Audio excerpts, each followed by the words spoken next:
Friends मुझे videos को आपको स्वागत। मुझे आसी आपण गोटे लूट ऑफर जे ऑफर टी अच्छी पेटीएम यूपीआई मनी ट्रांसफर।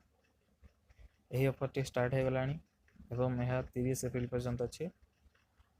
तो ये ऑफर कंडीशन है कि आपण बंधु कि भाई जेकोसी लोकंर यूपीआई आईडी आनी तांको 2 थर मनी ट्रांसफर करिए। मिनिमम मनी ट्रांसफर है 100 टंका। मिनिमम 100 टंका पठेले आपको गोटे स्क्रैच कार्ड मिले। आपड़ी दिन को 2टी स्क्रैच कार्ड कमी पारे। यह एप्रिल 30 पर्यंत अच्छी। तो आप एप्रिल 30 पर्यंत डेली 2टा स्क्रैच कार्ड कमी पारे केवल 2टा ट्रांजेक्शन। तो लेट न करी यही ऑफर को यूज करंतु। ही कैशबैक कमांतु। वीडियो भल लगे सब्सक्राइब और लाइक करंतु।